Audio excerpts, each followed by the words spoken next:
I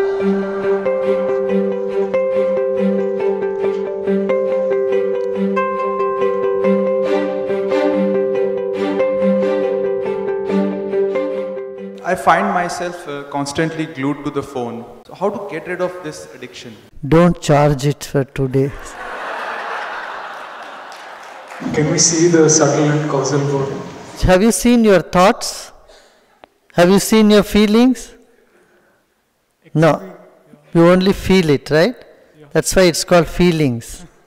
How to feel abundance all the time. Just imagine America, $14 trillion debt. I am much better off. It's just a concept in your mind. Oh, I lack this, I lack that. When needed, things will come. And you work for it. And spend judiciously. Finished. How to stop harm yourself? Can you just drop all your past baggage, all your memory that hook you to a small hook? You are done.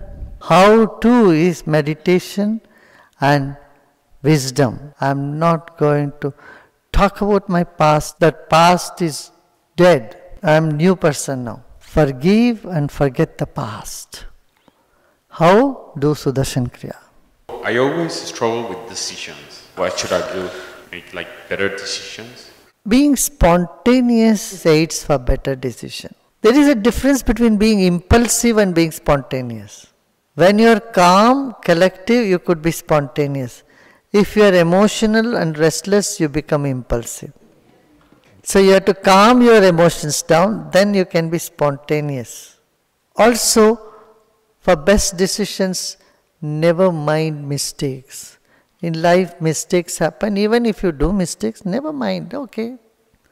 The fear of doing mistakes can put you down more than mistake itself.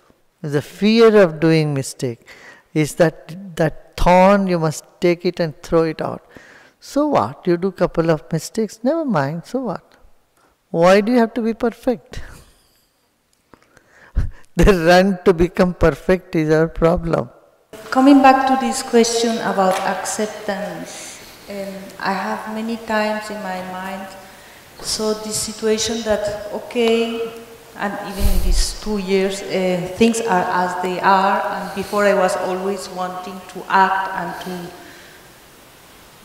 bring some solutions, but now, when this acceptance coming, it's so, I am not clear about it. Should I act or not? Or just see things are as they are?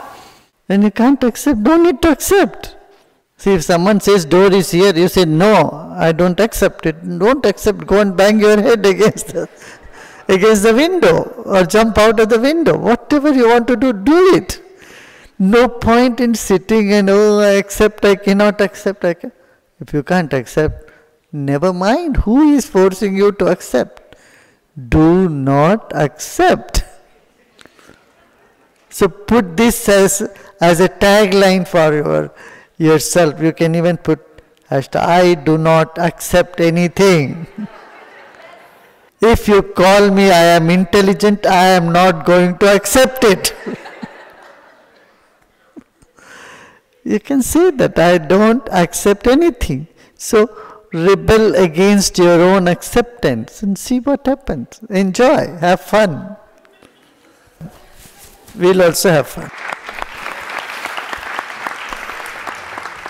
Which seeker attains the highest? Why do you want to attain the highest? This run is tiring you, isn't it? It wears you down.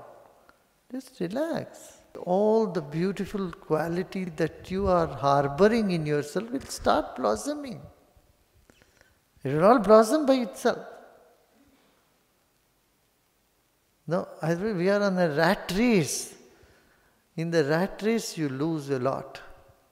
You've spoken about a soul connection that goes beyond thoughts and emotions. Can that only be felt with certain people in our life, or can that be felt with everyone? As you grow and as you mature, you come to certain center then you see you are a universal blood group. That means your chemistry matches with everybody. And that's a possibility. That's full blossoming. Till then, you can vibe with somebody, you would like to speak with somebody, you don't like to speak with someone else. These are normal tendencies. Adolescent tendencies. Yeah. Thank you. Okay. I feel that I want moksha in this life and don't ever want to come back to this world. But I'm also and in fact I live with this fear that, I will have to come back because I haven't done enough to attain moksha in this life. So is there something in this, I feel I have very little life left now, to be able to do something by virtue of which I don't... Aversion to life makes you come back. But if you say, I don't mind if I had to come back, so what? If I will be useful for others, if I had to come back and do some useful work, so be it. Then you have a chance of not coming back. What makes us come back is our craving and our aversions. If you have the craving, I want to be a politician, or I want to be super rich, or I want to be super famous, okay, these cravings make you come back.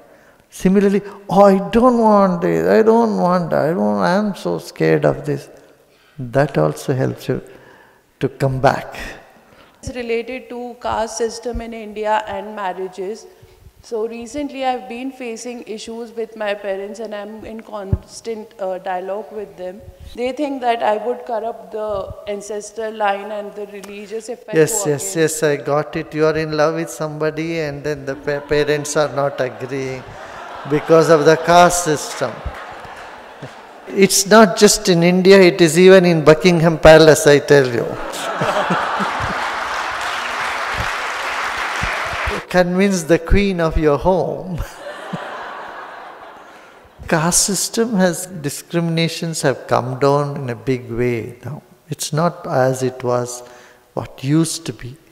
And it was never there originally. You will see the person who wrote the biggest scripture on which the whole country's philosophy, Ramayana Mahabharata, was written by someone from the lowest caste, Dalit. He wrote Ramayana.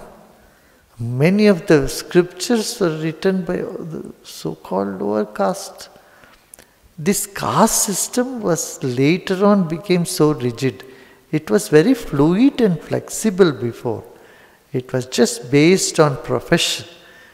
Caste system was basically a professional club, just like Doctors Club, Engineers Association. Like that. And Chamber of Commerce, only business people get entry into that. A professional cannot go into Chamber of Commerce, can you? You may be a successful doctor, but they won't let you be in Chamber of Commerce unless you have some business entity. The caste system developed like that only. Later on it became fathered to son, like blacksmith. Not all those who are blacksmith are blacksmith. If someone has a name baker, they are not all bakers. This is the name of the caste. Family gets that name of profession. There were some advantages because that, like a baker family, every child would know how to bake because they saw their parents doing the same profession. So similarly, carpenter. When the father is a carpenter, grandfather is a carpenter, the child at the home, they see every morning and evening. It gets into their DNA sort of that skill, that art. And that's how the caste system was developed. And it's not that someone is higher or lower. It was purely based on profession. Ones who are in the path are advised to not have alcohol and avoid it to the fullest. It has been a part of our culture for hundreds of years, for centuries. No. Should we avoid it completely? No. Is it a social problem or you feel tempted? When you resolve, all the strength comes, everything falls in your way. You can have your own social norms. Nobody will force you that you have to have wine or whiskey or whatever. Intoxicants are no good because it just dulls your consciousness. It not only does that, it also damages your liver. Families are ruined. Societies are ruined by all these addictions. Same with people who are taking drugs. You know what they say? Oh, Shiva also had drugs. I said Shiva first drank poison. We find excuse to remain in our own habits.